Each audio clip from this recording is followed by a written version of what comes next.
Live from the Business RadioX studio inside Renaissance Bank, the bank that specializes in understanding you. It's time for North Fulton Business Radio. And hello again, everyone. Welcome to another edition of North Fulton Business Radio. I'm John Ray, and we are coming to you from the Business RadioX studio inside Renaissance Bank in beautiful Alpharetta. Folks, today you're more connected than ever, and whether it's your friends, your family, or your life, Renaissance understands how you bank, offering the mobile banking services that you need. Renaissance also knows that sometimes you need to speak to real people with real answers, and that's why Renaissance has more than 190 convenient locations throughout the South ready to serve you. For more information, go to renaissancebank.com.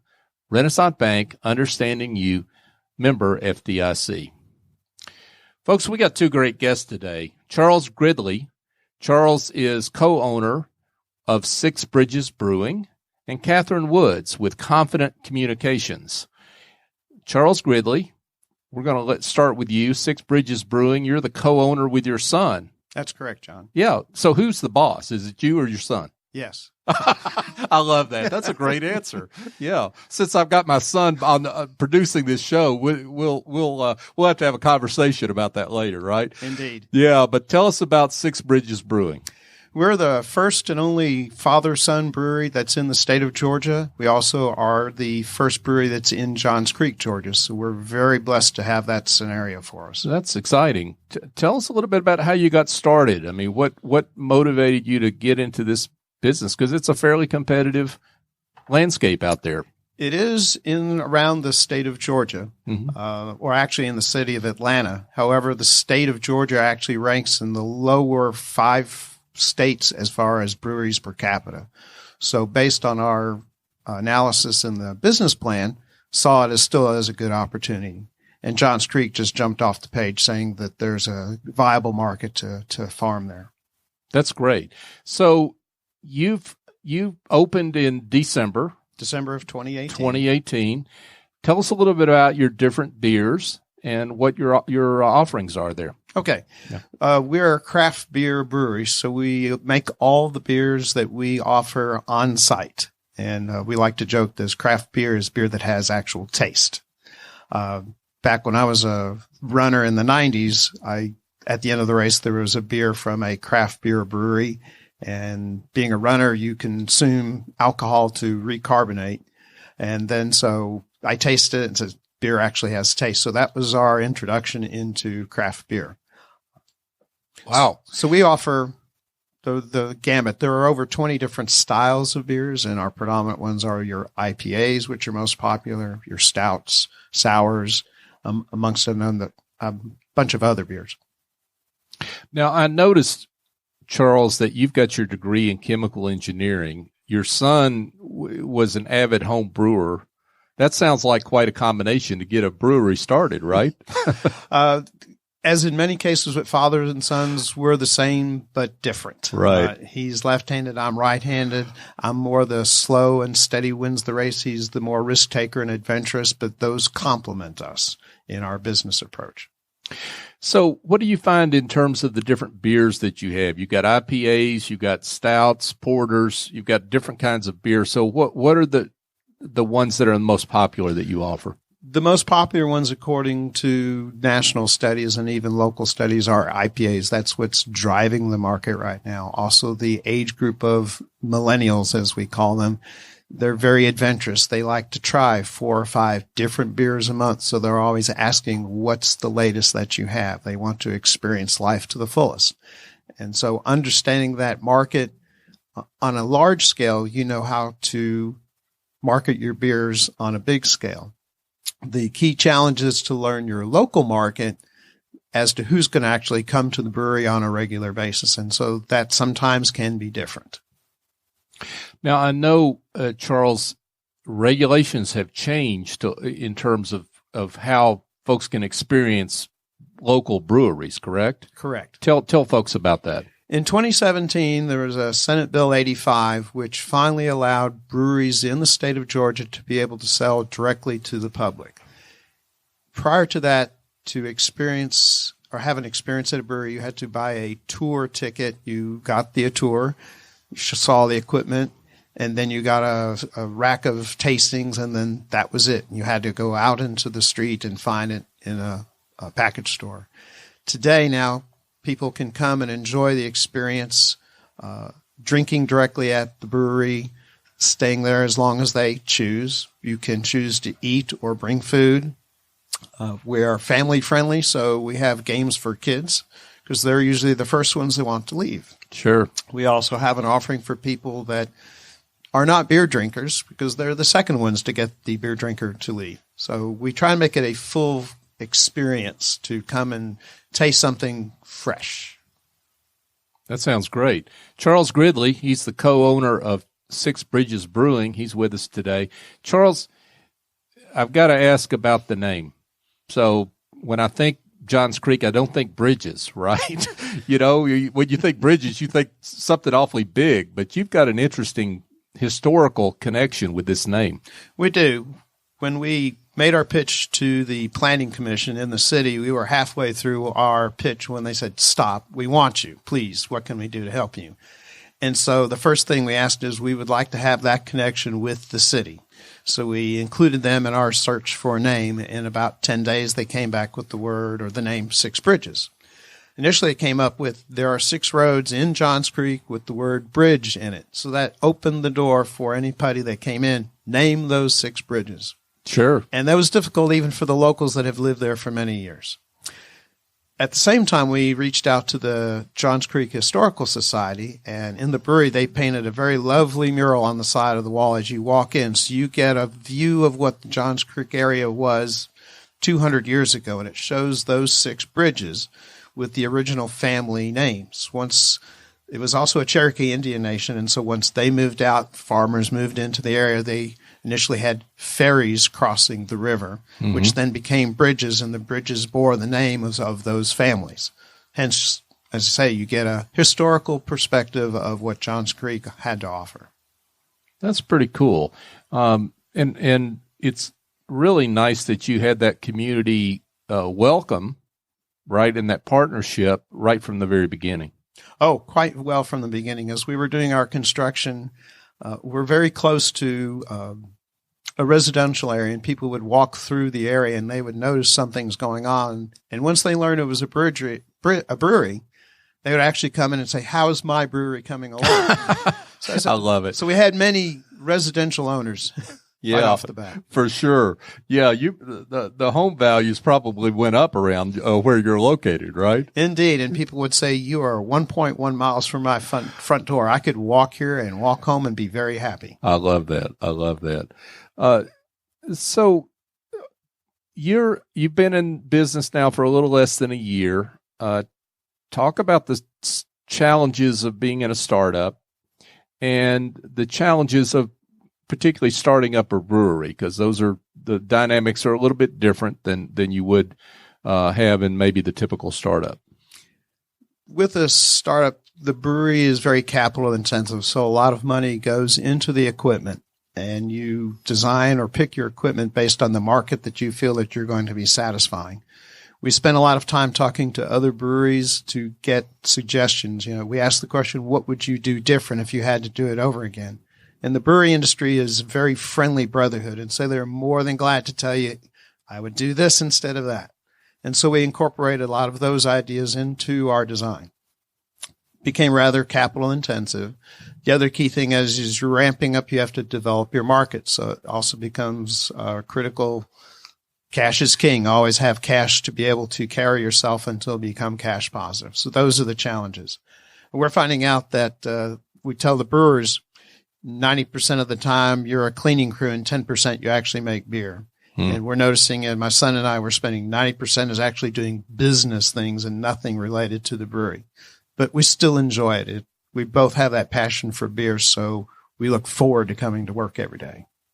That's great. Now, get into a little bit, if you would, about maybe the the marketing aspects of starting a new business like this? Because obviously you're looking for numbers. I mean, you're looking to get the good word out about what you do. So besides coming on Business RadioX, which hopefully we can help you out with some of that, tell us a little bit about some of those challenges. There are a number of good sources on a much larger scale as to what the market is. There's the National Brewers Association, which tells you on a national scale what the market is doing and even gives you hints in certain areas. There's also a statewide Brewers Guild, which has data that tells you what the Georgia market is. So we use that to find out how we want to market when we go out into the marketplace, into on-premise stores, restaurants, or off-premise, which is your package stores. So you know the demographics and the choices and the directions that's moving. As far as the brewery goes, you have to learn a different set of demographics and tastes and choices and preferences to attract people to come in. The older demographics would they stay closer and they tend not to go out and visit other breweries, whereas the younger group tends to, I want to go to 5 different breweries today. Gotcha. That makes a lot of sense. And I guess that explains why you mentioned that you get cooperation and help from other breweries, which is interesting. You don't see that in every industry, right?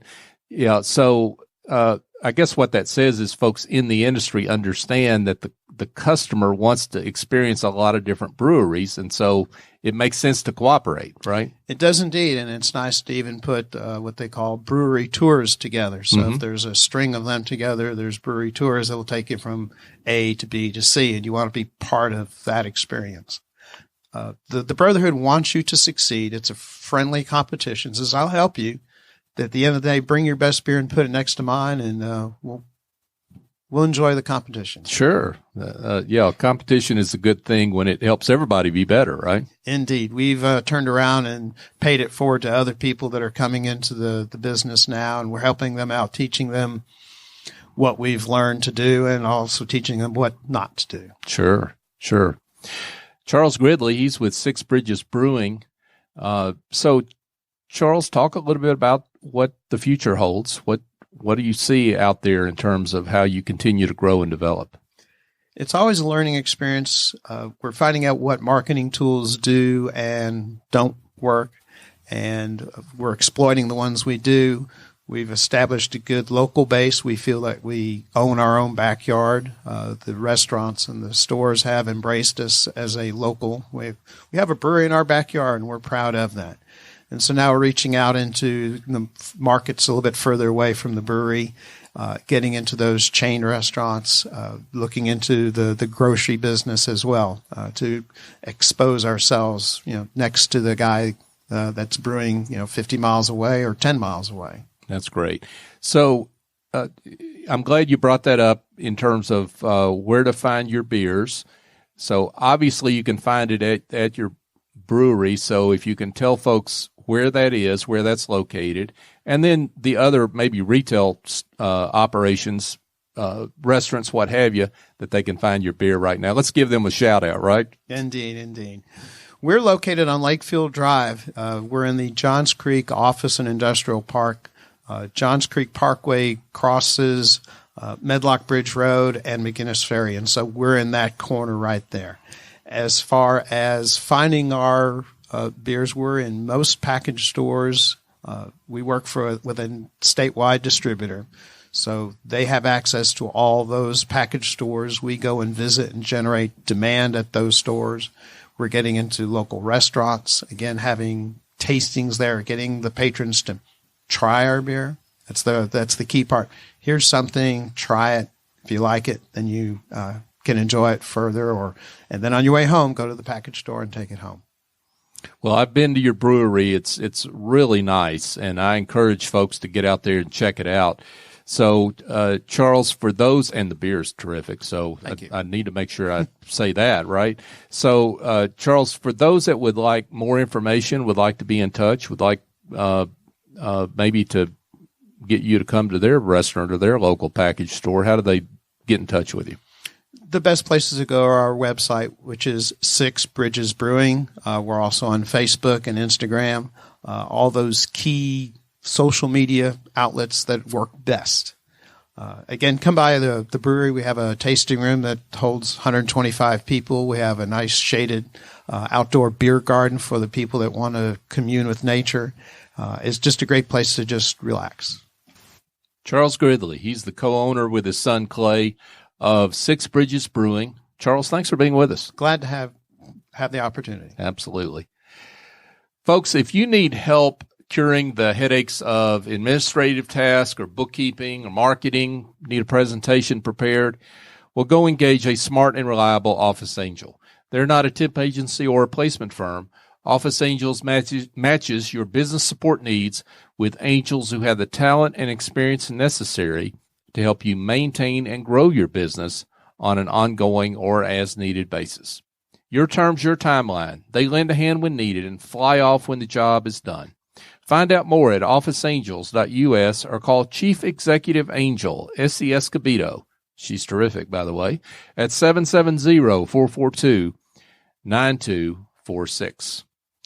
And now we turn to Kathryn Woods. Kathryn is with Confident Communications. Kathryn, I'm looking to get confident in my communications. Are you going to help me? I can do that. Okay, great. Tell us a little bit about you, what you do. Well, I'm a communication coach and voice trainer. I am a recovering shy person. I was a painfully shy child. I didn't want to look at people I didn't know, much less actually speak to them. So I'm proof that this works. I was kind of the odd kid that read self-help books to pull myself out of shyness and one little bit at a time, just come outside my comfort zone. So definitely, if you are looking to speak professionally, learn to lead meetings, I can help you with that. I help entrepreneurs and executives learn to use their voice so that they can get their message across clearly and confidently and have more impact in the world. Wow, there's a lot there, Kathryn. So let's unpack a little bit of that. Maybe you can talk about the before piece of this. We'll talk about the after. Let's talk about the before and how a lack of confidence impacts your communications, your speaking skills. Well, first of all, when we lack confidence, we just don't put ourselves out there to communicate to begin with. You hold back, you don't say what's on your mind, you don't put anything forth, and therefore you get very little back. And really, by just coming out of your comfort zone, I believe tremendously in the power of making one small shift at a time in how you communicate. You can't all of a sudden incorporate 4 or 5 different tools and techniques that I teach at once to transform overnight. It's about shifting your habits one little thing at a time. And so for me, it was first making eye contact, saying hello to people I didn't feel comfortable with.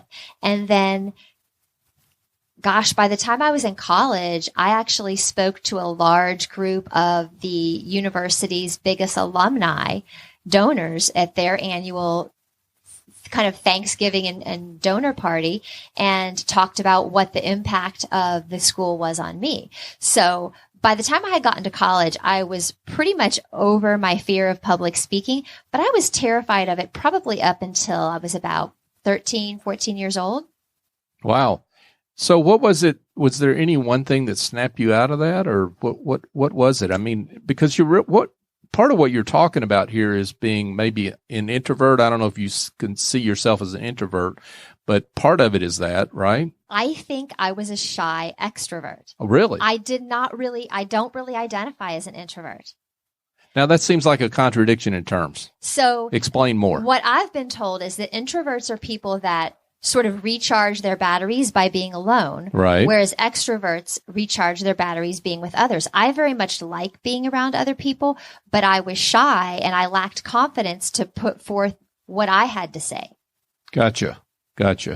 So talk a little bit about what you learned in your own life, how you employ that to kind of pull people out. Well, one of the biggest things is to get in touch with whatever it is that makes you great. What are you passionate about? What do you want to put forward in the world as your message? Because when you have a message and you're really clearly in touch with what you want to do in the world, then you'll do what it takes to make an impact. But if you want to get into the more technical side of it, and I can talk about the technical side of it because I was a speech pathologist for over 20 years. Oh, wow. I don't do speech therapy now. I'm very careful to tell my clients that's not what we're doing. But it's communication coaching and voice training based on a lot of principles that I learned. So the number one foundational thing, whether you're coming to me to learn to sort of refine your speaking voice or learn how to maintain a healthy voice, or whether it's for confidence, is that you have to address your breathing patterns and be sure that your breath support is adequate for your voice. Because if it's not, you're going to find yourself running out of breath, trying to rush to get to the next sentence. You're going to strain your voice trying to push that last little bit out. And also, it makes you sound and feel more nervous because you're literally in a state of mild physical anxiety when you're not getting enough breath. Something like that, right? Yes. Sorry, I couldn't resist that. I know. Kathryn, you're pulling it out of me. Kathryn Woods, Confident Communications. Now, Kathryn, folks don't like the sound of their own voice. I get that all the time from folks that have been on this show, and they say, I did a terrible job. I don't like the sound of my own voice. What would you say to them?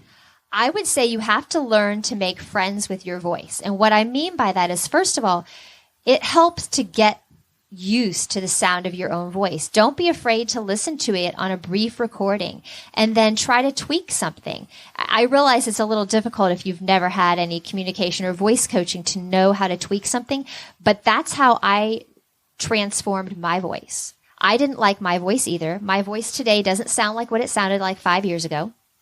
And I did that by getting control of my breathing patterns, making sure I had breath to support my voice, learning what my proper vocal pitch was versus the pitch I used as a habit. Because there's a distinction there for a lot of people. And by listening to your voice and employing a strategy where you learn one little tool or technique that you incorporate at a time. Like I said before, one shift at a time. So addressing your breathing always comes first. Addressing the rate of your speaking comes second. Finding your ideal pitch. You can do all these things, and if you're willing to listen to your voice and listen to how it sounds when you play with it, you can transform your voice and still sound like yourself. So, Kathryn, what do you say to the person out there that says, look, I'm not a professional speaker. I've got what I've got, what God gave me in terms of my voice. What's the bottom line here for what you can do to improve my voice, and how does that really impact my day-to-day impact on the work world? Right. Well, most of us aren't professional speakers in the sense that that's traditionally thought of. But if you use your voice throughout the day to sell, to persuade, to educate, you're a professional speaker. Make no mistake. And people are listening, and you can either amplify the impact that you have with your voice, or you can diminish the impact. And so increasing your communication and vocal capabilities is critical to anyone in any profession that speaks to anyone. You convinced me. I believe it. Now, I'm interested, though, in the mistakes that you see out there, the mistakes that you see folks make, whether they're speakers or not, just day-to-day communication. Right. So I touched on this a minute ago, but one of the biggest things is not catching your breath when you speak and trying to force that last little bit of voice out and then finding yourself run out of breath.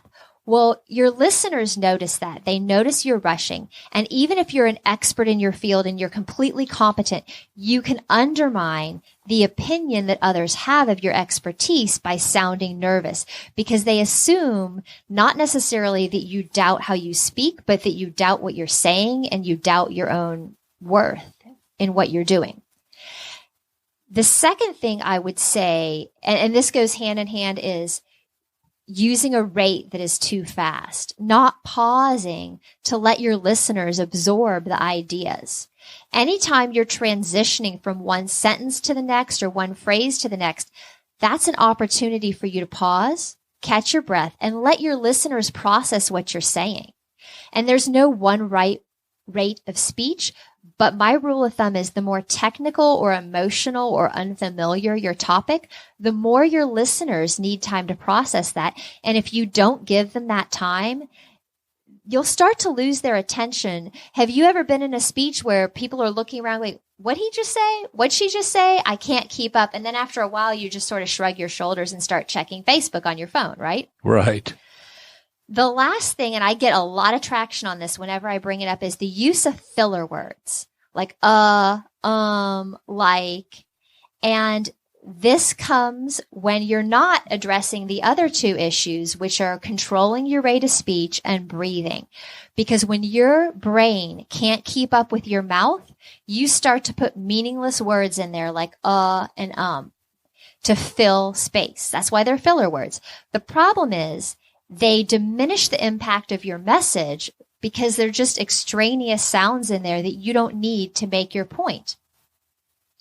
So my listeners are taking up a collection right now to send in to you to have me hire you, but okay. That's probably what's going on out there right now. But no, seriously, I want to talk a little bit about how you work with folks. So somebody's interested in what you've got to offer. How does an engagement work with you? So I do private, customized one-on-one coaching programs that last 3 months. And they're done over Zoom, so you don't have to leave the comfort of your home. Oh, cool. So I have worked with clients as far away as Cleveland, Ohio. Oh, wow. And technically could work with anyone anywhere in the world. And it works really effectively that way. And we do 45-minute to 1 hour sessions, and it's 7 to 8 sessions. And the reason I say 7 or 8 is I'm retooling some things now. It was 7. It's going to be 8, but it's on my website as 7. And we dive into the most critical communication issues that client is facing. So it is customized. However, we always make sure that we've addressed the breathing and the rate of speech first, because everything else builds on that. That's great. Kathryn Woods, she is the owner and founder of Corporate Communications, and she's a communications coach and voice trainer. So, Kathryn, this has been great. For those that would like more information, would like to be in touch with you, tell them how to do that. Okay. It's confident communications, not corporate communications. Oh, I'm sorry. That's okay. I just didn't want bungled someone that to one. not be able to find it. Confident communications. Right. I'm not confident in my communications today. Sorry about that. I don't think that's true. So my website is confidentcommunications with an S.net, not .com. Okay. And if you want to reach out to me by phone, my number is 404-234-8829. And you can email me at Kathryn, Kathryn, at confidentcommunications.net. And just to be clear, you also work with folks that want to be professional speakers as well, yes. right? Anyone that wants to amplify their impact by amplifying their voice. Cool. Kathryn Woods, she's with Confident Communications right here in the Metro Atlanta area. Thanks for being with us. Thank you, John. It's a pleasure.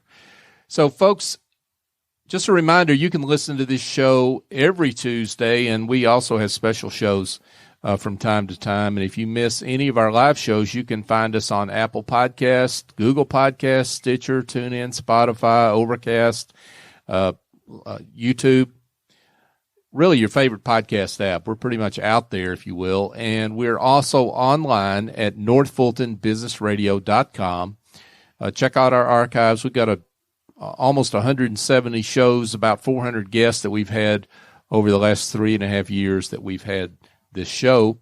And we are the voice of business in North Fulton. You can follow us on Facebook, Twitter, LinkedIn, North Fulton BRX. We're on all those platforms as well. So for our guests, Charles Gridley and Kathryn Woods, I'm John Ray. Join us next time here on North Fulton Business Radio.